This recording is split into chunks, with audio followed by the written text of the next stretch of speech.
Now, the Three Martini Lunch with Greg Corombos and Jim Geraghty.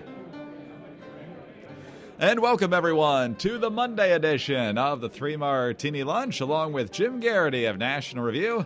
I'm Greg Corombos of Radio America. We've got bad, and crazy martinis, probably really three bad ones today, just awful in all three regards, potentially. And, Jim, it's midterm election eve, so what could be better for conservatives than possibly having three bad martinis the day before? Yeah, get everybody fired up. That's right. It's a dark and gloomy day in Northern Virginia. Hopefully tomorrow will not be a dark and gloomy day across the whole country, but I swear to God, people, this is not the Jets' loss affecting me. We're not even going to get into that.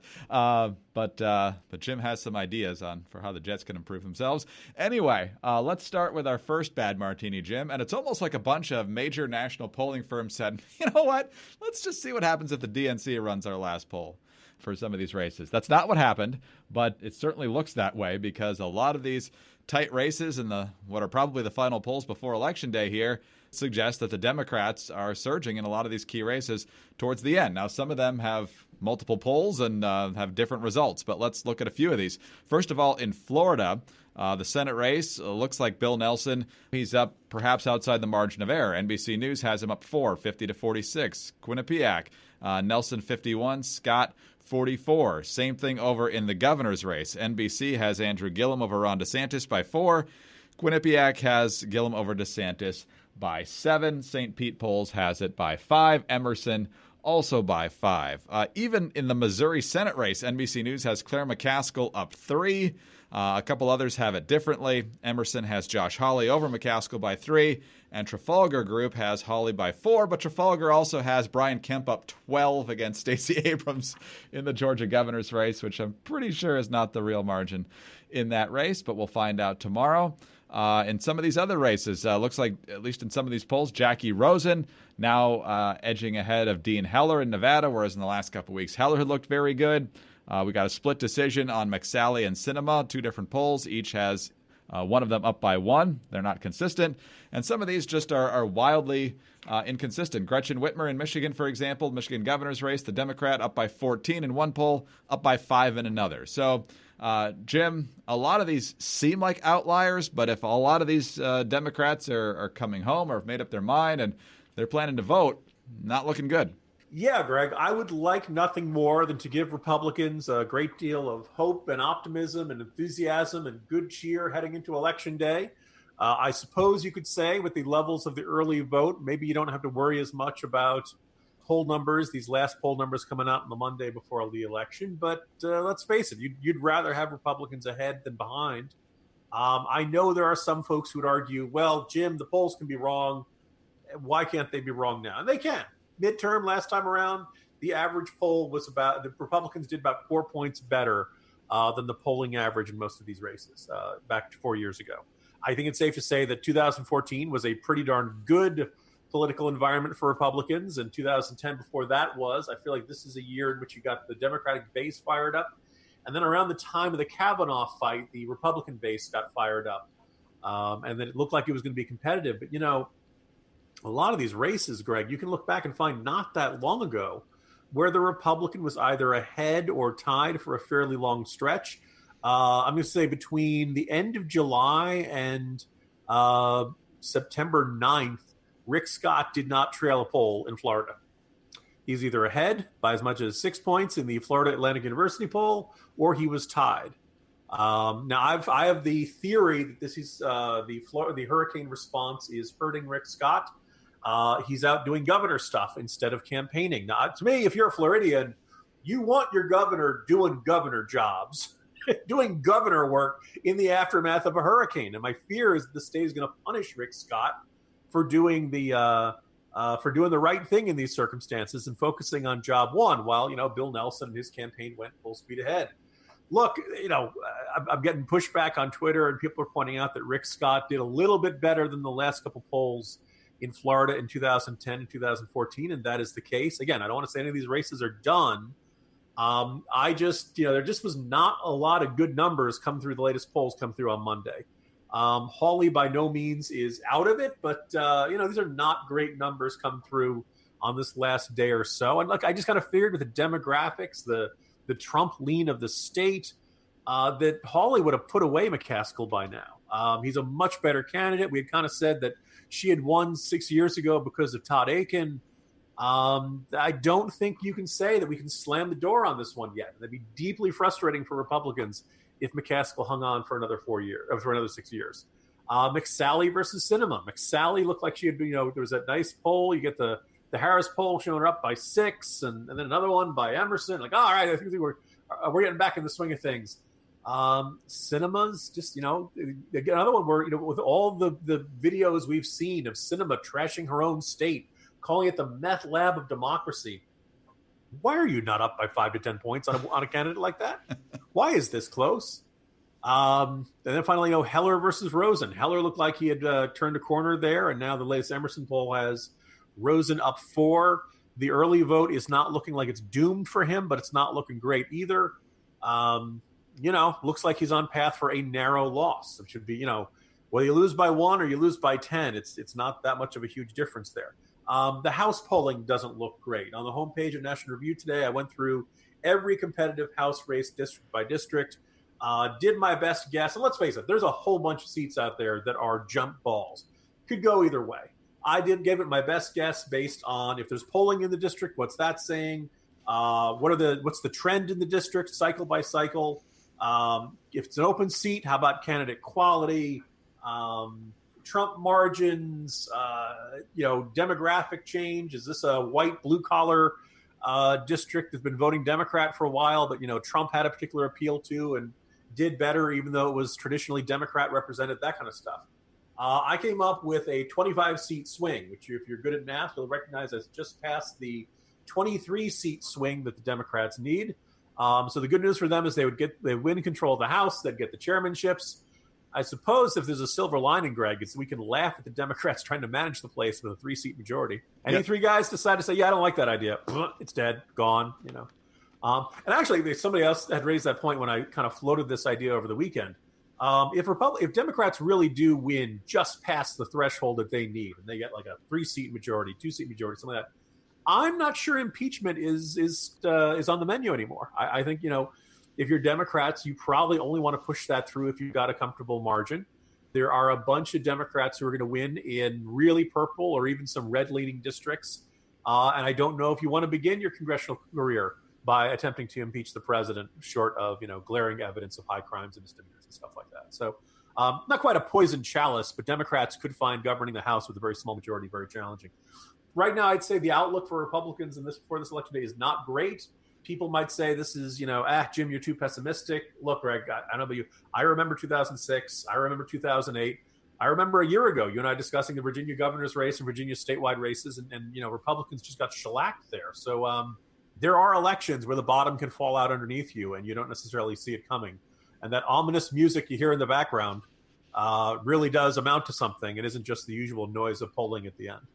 Some of these seem almost too bizarre to be true, like Bob Menendez suddenly up 15. Yes, it's a deep blue state, but, that's been around the 4 to 5 point margin for a long time. And suddenly Chris Sununu is tied in the New Hampshire governor's race where he had been pretty comfortably ahead. So some of these might have some sampling issues, and the only way to really have an impact on this is to vote. If you're an informed voter, and if you're listening to the 3 Martini Lunch on a regular basis, I'm quite confident you are an informed voter. So get out there and do what you can and make sure that you exercise your right to do so. So, Jim, you mentioned something very interesting in the beginning of your assessment there of where things stand with the polls, that 2014 was a more favorable climate for Republicans and 2018 is less so. And that's traditionally the case because, obviously, voters at the midterm usually want to give a little bit of a rebuke, sometimes a huge rebuke, to the president of the opposite party. So in this case, the president's a Republican, so Democrats are generally poised to do better. But why? When you look at the economy, and we talked about this on Friday, and we've talked about it every time we've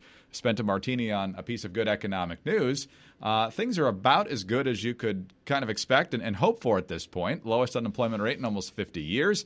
a booming jobs report. Wages are up, more people joining the labor force. And I've talked to some experts who said the long-term investment from the tax cuts is we're probably going to see even more great numbers in the next year or two here. So ultimately, it's about perhaps what Republicans are stressing.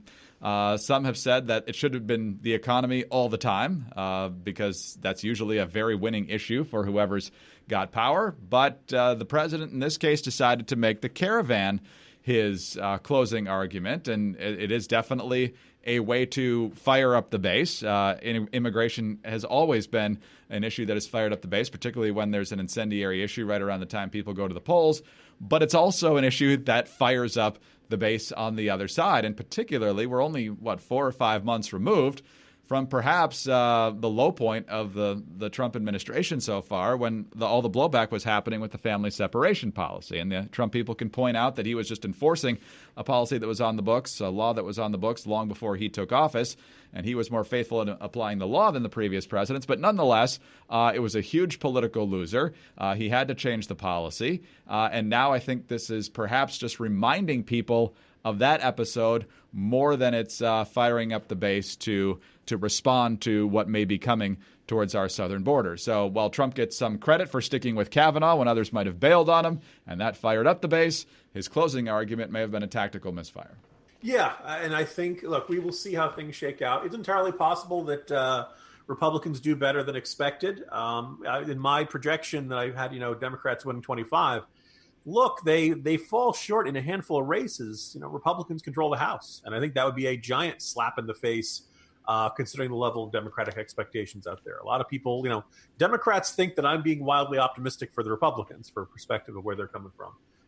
Still very possible Republicans win a bunch of, gain a couple seats in the Senate.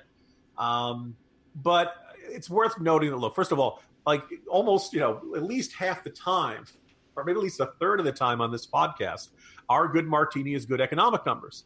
And the one area where Trump is doing best on polling numbers is on the economy. People feel good about the state of the economy. Economic confidence is better. This just seems like the most natural point, the most broadly appealing. It works in the suburbs. It works in the rural areas. It works in urban areas. This is a part of your record you can brag about, and that affects just about everybody.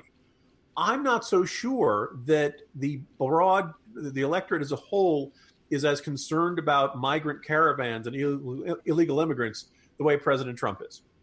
And when Trump goes across, I will give Trump credit. He has definitely worked his butt off for Republican candidates this cycle. He has gone out and done rallies any place they wanted him to. Don Jr. is out there. I mean, they really have pulled out all the stops, and I absolutely salute him for his hard work in this area. But he's beating the drum on the issues that I think, one, are most important to the president himself. You can tell this is where he's most, maybe between this and trade, are the areas where he is most impassioned and where he just, feels this down in his bones. And I'm not sure that is, first of all, I think it antagonizes Democrats as much as it energizes Republicans. And look, you want to look at where you saw this big surge of Republican enthusiasm that turned this from what looked like it was going to be a disastrous midterm to a maybe pretty darn competitive one, was the Kavanaugh fight, which I think says, talks about judges, which talks about our the judicial restraint, the idea of legislating from the bench. And also, I think particularly the particular circumstances of Kavanaugh. I think there were two arguments you could greatly enhance. First is that the Democrats no longer believe in the concept of innocent until proven guilty. They will destroy your name if that's what it requires to get their way. And the second thing is that this is a Democrat. For a little while, we had this great little slogan, jobs, not mobs, right? And this idea of the anger out there and the number of people who were automatically convinced that Brett Kavanaugh had to be guilty because he was a Republican or was a Republican nominated, because he was a white male, because he went to Georgetown Prep, because he went to Yale, all this kind of stuff. People were ready to crucify this guy because of who he was. And I think that showed just how far identity politics had seized the personality of the Democratic Party. And they had really gotten into this, borderline inquisition mentality, right? Of just seeking out to punish people. And they did not care about evidence. They did not care about shaky stories. And they did not care about the lack of supporting witnesses and stuff like that. Again, I think that the ingredients were there for, if not a really good Republican year, than a Republican year that really would have broken the hearts of Democrats and all that stuff. We'll see how things shake out. Maybe this does work. Maybe this does work out pretty well. But coupled with the fact that we'd seen all these candidates who were looking pretty good for a while, Hawley and DeSantis and Rick Scott and Dean Heller, suddenly looking not so strong towards the end, it's quite possible that around this time Wednesday, Greg, we're just kind of sitting here and thinking, God, this could have gone so much better if we hadn't stumbled the way, if we hadn't focused the way they have in the last 2 or 3 weeks. I'd also point out, and somebody made this point on Twitter, mail bomber and synagogue shooter did not help either. I don't want to sound too dour here for our listeners since we don't have any actual results yet. I don't want to be writing our Wednesday morning commentary before people actually vote. So I hope that my commentary and that our commentary on Wednesday is never mind. Well, let me give people the optimistic take. Two things that I have been focusing on, that I am either a genius or I am a fool to pay this much attention to. Arizona's doing a terrific job of recording the early vote, not just by age and stuff like that, but by party registration. And as of Friday afternoon, more than 115,000 registered Republicans had voted in the state of Arizona than registered Democrats. Now, insert all the usual caveats. Registered Republicans can vote for Democrats. Registered Democrats can vote for Republicans, et cetera, et cetera.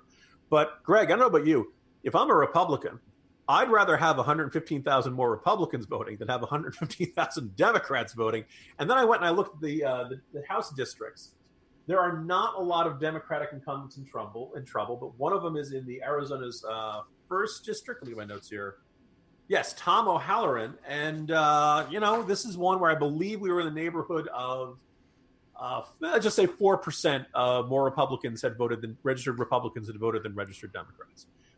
If you're Tom O'Halloran, that should make you a little nervous. It doesn't mean this is a done deal. Doesn't mean it's you're kaput.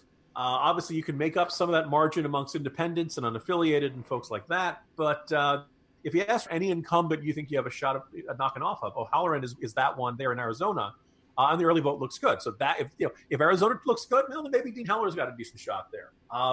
People hear all this talk about the early vote, the demographics of who's voting. Greg, a lot of old voters. Now, I have not been hearing about how the big coming House Democratic majority is going to be based on older voters. Traditionally, older voters tend to vote Republican, which means that all this huge advantage that Democrats think they're getting in the early vote may not be taking shape at all. We'll see. That'd be pretty. Enough optimism for people. I like that optimism, and it's not to say that immigration's not a big issue. It's a critically important issue, and I think one party would definitely do better on it than the other. So the question is, do you go with that issue, or do you go with one that, like the economy, where the only argument is, well, yeah, it's great, but it actually started before you think. Because that's I'd much rather. You should be thanking Obama, and it's just pure luck that everything went great for the last 2 years. Okay, sure. All right. Oh, now the stimulus kicks in. Great. Only took a decade. Green shoots. Recovery summer was just off by a digit in the tens column, I guess. There you go. There we go. All right, let's move on to our crazy martini, also our bad martini. I mean, this is beyond the pale. A lot of people are talking about this from Saturday Night Live.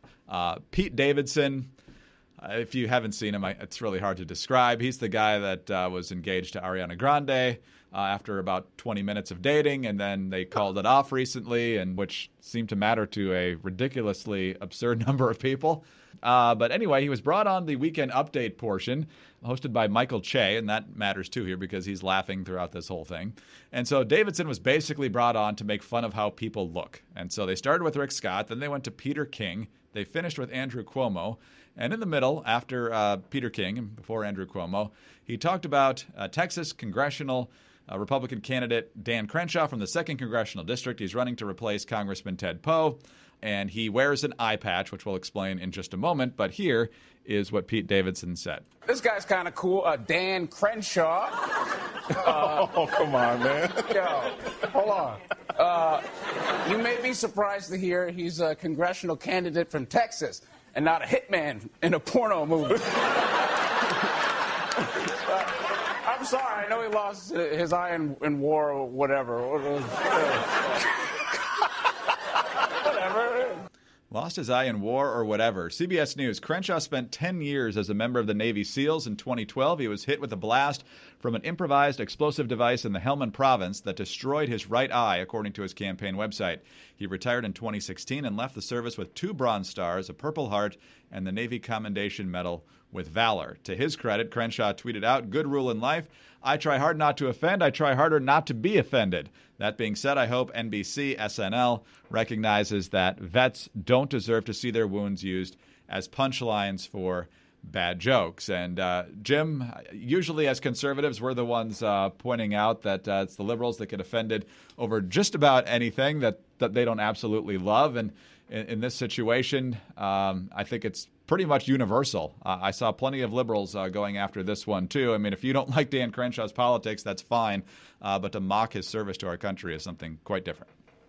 Yeah, and the other thing is it's not like, Henshaw had some sort of like terrible gaffe or that he's, out espousing wacky positions or anything like that.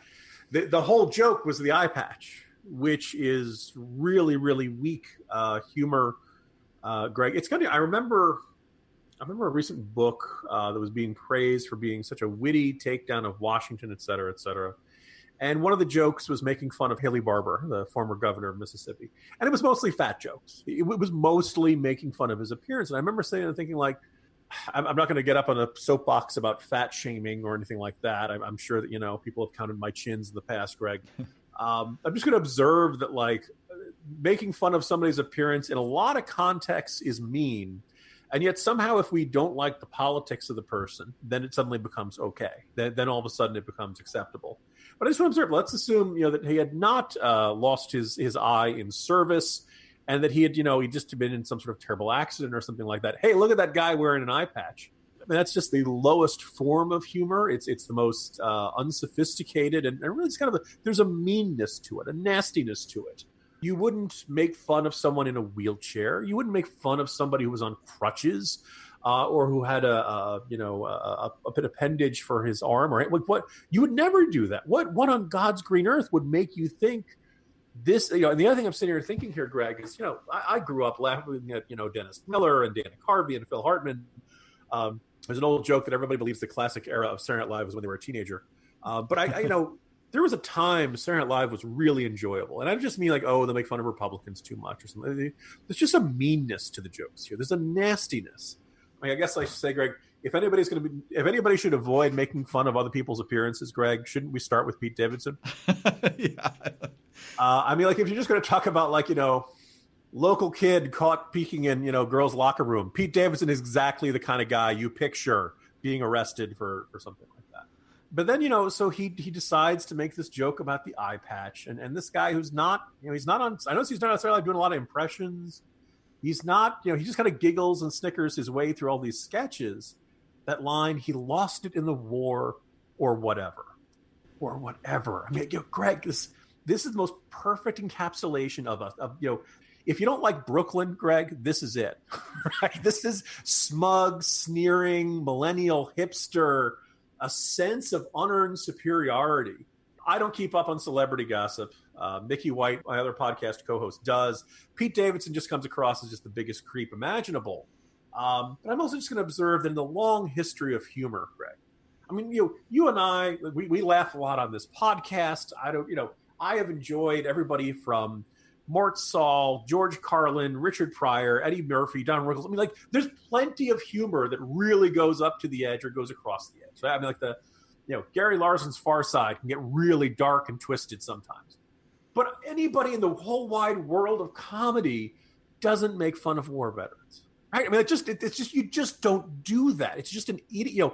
It's mean. It's ugly. It's nasty. There's a darkness in your soul if you run around thinking, "Oh, this is the joke to do." He lost in the war, or whatever. And that's what Pete Davidson and those writers of Saturday Night Live did. They get paid very well. This is the preeminent spotlight for comedy in this country, and that's the joke they went with. And I know I should be like just At one point, I was really, really angry and fuming about this on Sunday, Greg. It wasn't just the Jet game. But I also it just kind of leaves me sad that you could put a whole bunch of people in the room who think of themselves as smart, who think of themselves as witty and in good taste. And this is what they came up with. Yeah, not ready for prime time is right. And in addition to just being different and meaner, I think, than it was when we were teenagers or young adults and watching this show and really enjoying it, the humor was so much smarter then. I mean, you really had to understand where candidates stood on the issues, or you had to watch the debates that they were mocking to really see what they were emphasizing and lampooning. Now it's just, we hate this guy, so we're going to make fun of this, this, and this. And so it's lost a lot of its creativity, I think. I mean, they're going for easy, cheap stuff, and this time just went way too far. Anyway. Yeah, good riddance. Yeah, absolutely. So, hey, Saturday Night Live, that might be the first time we've ever actually talked about you in the history of the Three Martini Lunch. That was the other observation I've had. Again, we shouldn't get too sidetracked, but just had the observation, Greg. When was the last time somebody said, oh my God, you got to watch this sketch, it's hilarious, on Saturday Night Live, and it wasn't really about politics? Very long time. I mean, maybe Andy Samberg's Lazy Sunday. All right, that was like more than a decade ago. It was he and Chris Parnell. They did a rap song about going to watch the Chronicles of Narnia, and it was very funny. It was this style of a hardcore gangster rap, but it was just them talking about how they woke up on Sunday and hung out and decided to go to see Chronicles of Narnia, and they sung it as if it was like the toughest, most hardcore thing they possibly could do. It was very funny. You know, it was ironically not live. It was a short film that they sometimes work around the live requirement there. But again, that was like more than a decade ago. Saturday Night Live does it's become such a crutch to do the laugh applause. We're going to make fun of a Republican, so you feel obligated to applaud because we're making fun of Trump. Yeah. Maybe they had to do this, Greg, because Alec Baldwin got arrested or something. Well, yeah, they might have been flailing for that. And their impressions of the politicians aren't nearly what they used to be. Even in 2000, Will Ferrell and Daryl Hammond doing Bush and Gore were great. And then they had Will Forte doing Bush, and he was terrible. And they never really had anybody that great who did President Obama. Jason Sudeikis was pretty good as Mitt Romney, at least in terms of acting like him. I don't know if the skits were all that funny. I can't really remember any of them, but that tells the story, I guess. Jay Farrow his impression of Obama was good, but somebody had the very smart observation that the sketches about Obama were very rarely about Obama himself, right? Like it would be like Obama. I remember they did one where he was supposed to be promoting Obamacare, and he kept putting on silly hats, and and they kept saying, "Mr. President, this is the only way to reach the youth vote." Fine, and Obama would reluctantly do something silly, and everybody's like, "Oh my goodness, can you see Saturday Night Live made fun of Obama?" But Obama's the reasonable one in the sketch, right? He's the straight man. Everybody else is the ridiculous one who wants him to do this. So I still think there was certain, pulled punches there. But like Farrow at least had the intonation and style down right. So we're not talking about the midterms much again, are we, Greg? For our next episode of assessing the 40-some years of Saturday Night Live, please join us. Oh, Jim, yeah, it was good to talk about that, as disgusting as it was, because you just need to vent when you see something that atrocious. So let's hope we have a lot more good things to talk about tomorrow and a truckload of good things to talk about on Wednesday. See you tomorrow. See you tomorrow, Greg. Jim Geraghty of National Review. I'm Greg Corombos of Radio America. Thanks for being with us today, and be sure to tune in again on Tuesday for the next Three Martini Lunch.